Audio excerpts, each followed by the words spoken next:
देश का संविधान कहता है कि राज्य का कोई धर्म नहीं होता। राज्य के लिए सारे धर्म बराबर हैं। राज्य का जो चरित्र है वो लोक कल्याणकारी होता है।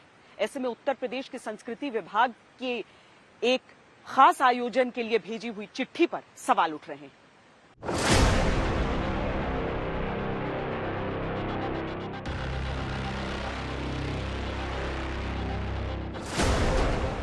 हर नवरात्रि पर उत्तर प्रदेश के मुख्यमंत्री नवमी तिथि के दिन यूं ही शक्ति पूजा करते दिखते हैं, कन्याओं के पूजन के साथ देवी पूजन तक।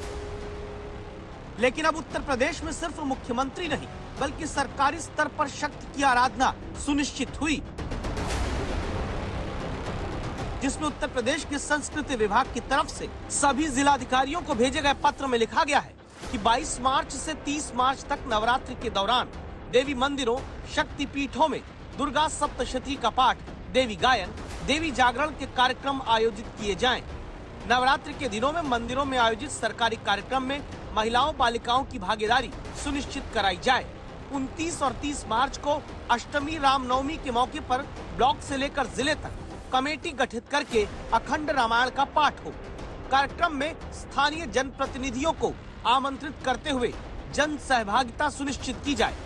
21 मार्च तक चयनित मंदिरों, शक्तिपीठों का पता, फोटो, जीपीएस लोकेशन, कलाकारों की जानकारी संस्कृति विभाग को भेजे जाने के लिए लिखा गया है और कार्यक्रम में कलाकारों के लिए प्रति जिला 1 लाख रुपए संस्कृति विभाग देगा।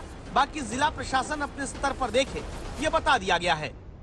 लोक सांस्कृतिक कलाकारों के माध्यम से नवरात्र के समय 9 दिनों पर शक्ति पूजा का प्रस्तुतिकरण करेंगे। महिला सशक्तिकरण के संदेश देने के लिए, प्रकृति संरक्षण का संदेश देने के लिए, महिलाओं के प्रति आदर और सम्मान की भावना को एक तरीके से स्ट्रॉन्ग करने के लिए, सुदृढ़ करने के लिए और सारे सामाजिक समरसता को स्थापित करने के लिए अखंड रामायण पाठ रामनवमी के अवसर पर होगा, जिसमें अखंड रामायण जो वाल्मीकि कृत रामायण है उसमें आप देखेंगे कि जीवन मूल्यों का एक बहुत बड़ा उदाहरण है और ये एपिक है, पूरे विश्व के लिए एक बड़ी कृति है जिसमें समाज के प्रति हमारा दायित्व, राष्ट्र के प्रति हमारा उत्तरदायित्व और जितने हमारे बंधु बांधव हैं, परिवारजन हैं, सभी के प्रति उत्तरदायित्व, इस भावना को फिर से समझने की जरूरत है अच्छी तरीके से।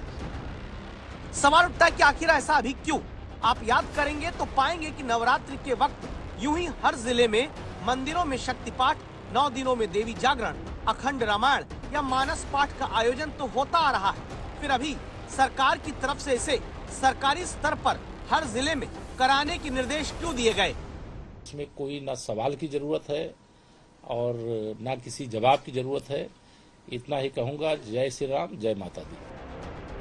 अखिलेश यादव जानते हैं कि ऐसे फैसलों का विरोध वोट की सियासत के लिए बहुत हानिकारक है, लिहाजा नया तरीका अपनाते हैं। ट्वीट करके लिखते हैं कि रामनवमी पर सरकारी प्रस्ताव का स्वागत है, लेकिन 1 लाख से क्या होगा, कम से कम 10 करोड़ सरकार दे ताकि सभी धर्मों के त्योहार मनाए जा सके। त्योहारों पर सरकार फ्री सिलेंडर दे और शुरुआत रामनवमी से हो। राज्य का कोई धर्म नहीं होता है। राज्य के लिए सभी धर्म, उसके फेस्टिवल, उसके कल्चर बराबर होने चाहिए, उनको बराबर से ट्रीट किया जाना चाहिए, जो कि उत्तर प्रदेश में नहीं है।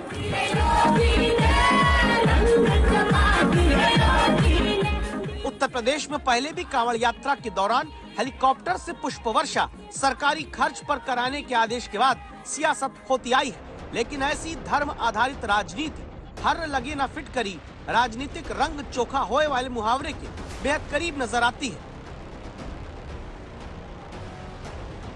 जैसे निर्देश ये है कि महिलाओं और बालिकाओं की भागीदारी सुनिश्चित करानी है। नवरात्रि में पहले से ही महिलाएं, बेटियां मंदिरों में ज्यादातर पूजन के लिए जाती हैं। अब मंदिर में सरकार की तरफ से आयोजित सरकारी कार्यक्रम से महिला वोट की शक्ति पूजा भी पूरी होगी। देवी जागरण, सप्तशती पाठ, अखंड रामायण के लिए लोक कलाकार बुलाने का सरकारी निर्देश है।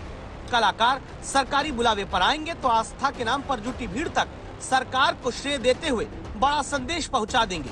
कार्यक्रमों में स्थानीय जनप्रतिनिधियों को आमंत्रित करने का निर्देश दिया गया, यानी धार्मिक वातावरण में सरकारी मंच से बिना कुछ कहे भी सीधा संदेश वोटर तक पहुंच जाएगा। यानी धर्म की भी जय होगी और राजनीति की भी। माहौल तो अभी से ऐसा बन गया कि तुलना होने लगी। बताओ तुम्हारे राज्य में किस धर्म का ध्यान रखा जाता था। उत्तर प्रदेश में जो लोग सवाल उठा रहे हैं, जब वो सरकार में थे तो रोजा अफ्तार के लिए पैसा देते थे, कब्रिस्तान के लिए पैसा देते थे। अगर आज उत्तर प्रदेश में जहाँ करोड़ों लोग अगर एक आस्था और विश्वास के साथ पूजा करते हैं या व्रत रखते हैं, तो अगर उस समय मतलब दुर्गा का पाठ हो या गायत्री का हो या इसके लिए 1-1 लाख रुपया दिया है, तो निश्चित तौर से अपने आप में एक बहुत स्वागत एक कदम है। धर्माधारित राज्य व्यवस्था कुशल संचालन देने में सक्षम रहती है और स्त्री का सम्मान, बालिकाओं का सम्मान तथा हिंदू नववर्ष के लिए इससे बड़ा गिफ्ट और भगवान राम के जन्म उत्सव रामनवमी पर इससे बड़ा गिफ्ट और कुछ नहीं हो सकता है। एक खास समुदाय के लिए घोषणाएं की हैं, 1-1 लाख रुपया हर जिले में इस आयोजनों पर खर्चा करने के लिए। तो ऐसे ही दूसरे मज़ाहिब के लोगों का भी ध्यान रखना चाहिए और दूसरे मज़ाहिब के लोगों के कार्यक्रमों में भी इसी तरीके से अगर घोषणा करें तो मैं समझता हूं कि फिर बहुत सारे तबकात के लोगों का भरोसा मुख्यमंत्री पर कायम होगा, वरना ये कहा जाएगा कि ये एक तरफा ऐलान है।